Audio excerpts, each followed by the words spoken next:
오늘 우리에게 주시는 하나님 말씀은 사도행전 5장 1절에서 11절입니다. 아나니아라 하는 사람이 그의 아내 삽비라와 더불어 소유를 팔아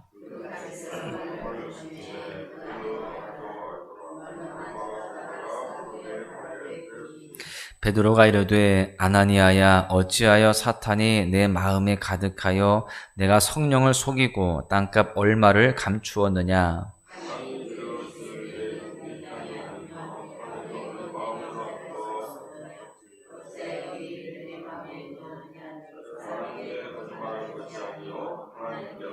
아나니아가 이 말을 듣고 엎드러져 혼이 떠나니 이 일을 듣는 사람이 다 크게 두려워하더라.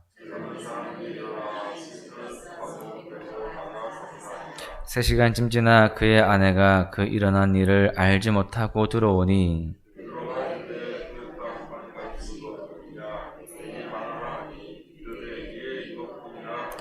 베드로가 이르되 너희가 어찌 함께 꾀하여 주의 영을 시험하려 하느냐. 보라, 내 남편을 장사하고 오는 사람들의 발이 문 앞에 이르렀으니 또 너를 메어 내가리라 하니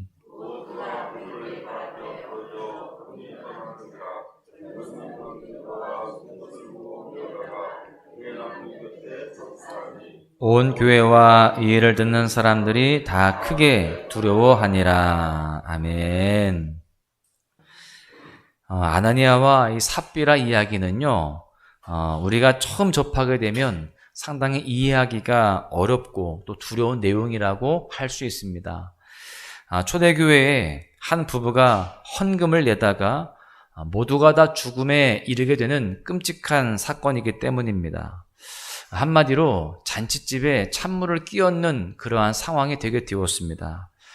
지금까지 초대교회는요, 성령 충만한 공동체로서 외부의 위협과 공격에도 두려워하지 않고 복음을 증거했습니다.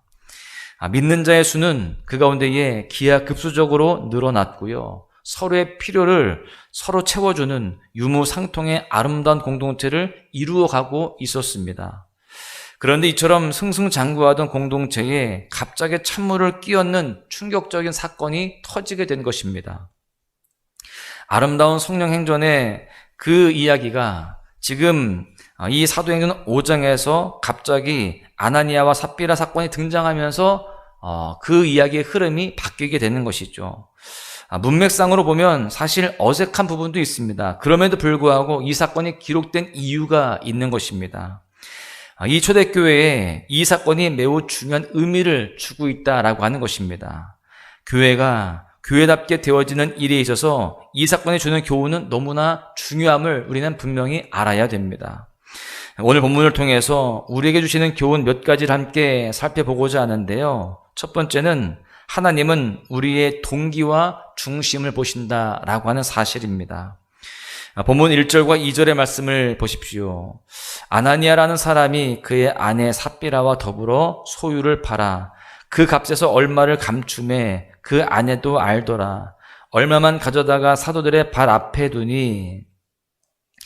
지금 본문에 보면 아나니아라는 사람이 아내 삽비라와 함께 상의하고 자신의 소유를 팔았다라고 되어 있습니다. 이 장면을 보면 우리가 떠오르는 인물이 있습니다. 바로 바나바입니다. 본문 바로 앞에 있는 36절과 37절을 보십시오. 구브로에서 난 레위족 사람이 있으니 이름은 요셉이라.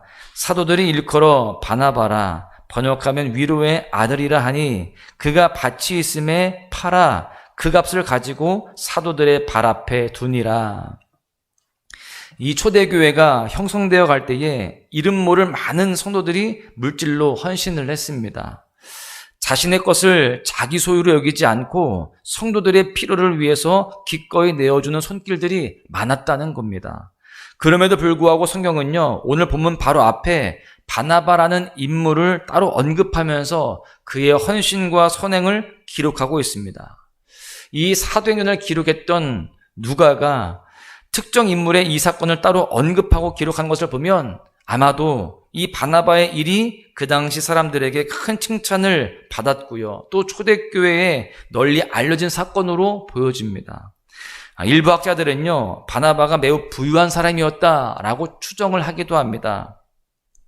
그가 가진 밭을 팔아서 사도들의 발 앞에 내놓은 일이 당시 초대교회의 많은 궁핍의 문제를 한 번에 해결하는데 큰 역할을 했을 것이다 라고도 추정을 하기도 합니다. 어찌됐든 성경에 기록된 것을 보면 당시 많은 사람들이 바나바의 선행을 기억하고 칭찬했을 것이다 라고 생각해 볼 수 있는 것입니다. 오늘 본문은 바나바의 사건과 똑같은 모양새로 일어난 사건입니다. 아나니아도 분명 바나바가 자신의 밭을 팔고 사도들의 발 앞에 둔 사건을 잘 알고 있었을 것입니다. 그리고 그 사건으로 바나바는요, 위로의 사람이라는 병명도 얻게 되었죠. 사람들이 그의 헌신으로 인하여서 큰 위로와 격려를 받았다는 것입니다. 바나바의 이름이 많은 사람들의 입에 오르고 만나는 사람들마다 그를 칭찬합니다.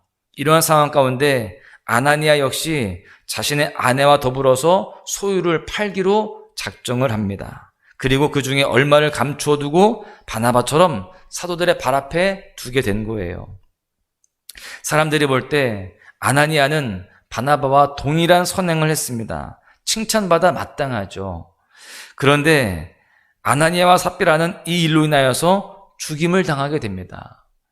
굉장히 의외의 사건이 되는 것이죠. 왜 그랬을까요? 작은 거짓말 하나가 죽음을 불러온 것입니다. 그런데 이 거짓말이 누구에게 한 거짓말일까요?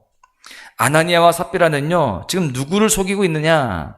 지금 사람들은 이 부부가 얼마를 감춰뒀는지 아무도 모릅니다. 알 길이 없죠. 아나니아와 삽비라는 은밀한 중에 모든 것을 살피시는 하나님을 속이려고 한 것입니다. 하나님을 속이고 사람들에게 칭찬을 받고자 했던 것입니다. 돈으로 사람들의 인정과 칭찬을 얻으려고 했던 것이죠.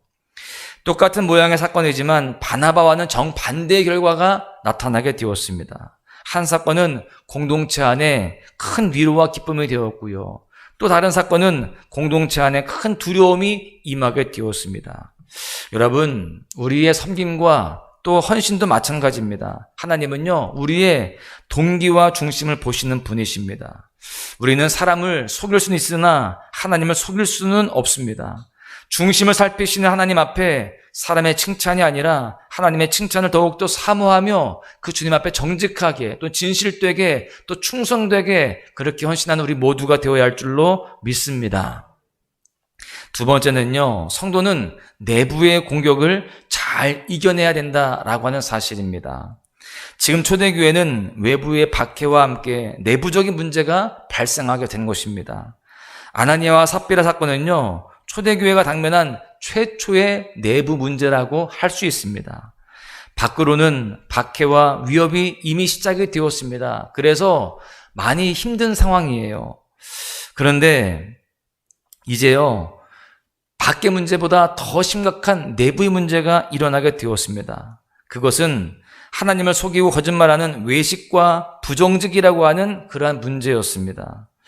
성도들은 자기 소유를 아낌없이 팔아서 어려운 사람들에게 그 필요를 채워주었습니다. 유무상통의 놀라운 삶의 방식이 세상을 놀라게 하고 믿지 않는 사람들에게까지 감동을 주는 그러한 모습이었어요. 그러한 때에 지금 이 내부적인 문제가 발생하게 되었는데, 사실 이렇게 어려운 사람들을 도와주고 그 필요를 채워주는 이 일들은요, 어떠한 강요도 없었습니다. 스스로 자발적으로 했습니다. 규범화가 되어 있지 않은데 스스로가 그렇게 사랑하는 마음으로 섬겨주고 또 그렇게 세워주었습니다. 그러게 공동체가 아름답게 건강하게 세워지고 있었던 것이죠. 그런데 어느 날 바나바가 칭찬을 받고 명성을 얻는 일을 보면서 아나니아와 삽비라 부부도 그렇게 존경과 칭찬을 받고 싶은 마음이 생겨나게 되었습니다. 마음에 시기심과 질투심이 생기게 된 것이죠. 그 바나바를 보면서 축복해주고 또 칭찬하는 것이 아니라 나도 저렇게 받아야 되겠다, 나도 저렇게 인정받고 높아져야겠다, 그런 생각을 하게 된 것이죠. 사탄은 그런 마음을 놓치지 않습니다. 이용하는 거예요. 본문 3절의 말씀을 보십시오. 베드로가 이르되 아나니아야, 어찌하여 사탄이 내 마음에 가득하여 내가 성령을 속이고 땅값 얼마를 감추었느냐. 베드로는 아나니아의 마음을 뭐라고 표현합니까? 사탄이 내 마음에 가득하다.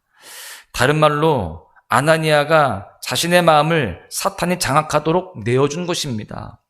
그래서 그들은 일부를 감추고 마치 자신이 바친 돈이 땅을 판 전부인 것처럼 그렇게 거짓말을 한 것입니다. 아마도 그들에게 소유를 팔라고 아무도 그렇게 이야기한 적이 없습니다. 그리고 아무도 그들에게 판값의 전부를 드려야 된다라고 말한 적도 없습니다. 그들의 죄는 하나님을 속이고 사람들의 인정을 사려고 한 그러한 모습입니다. 한마디로 위선과 외식의 죄를 범하게 된 것이죠. 여러분, 부정직과 탐욕은 교회와 성도의 삶을 조용히 무너뜨리는 심각한 죄악이 됩니다.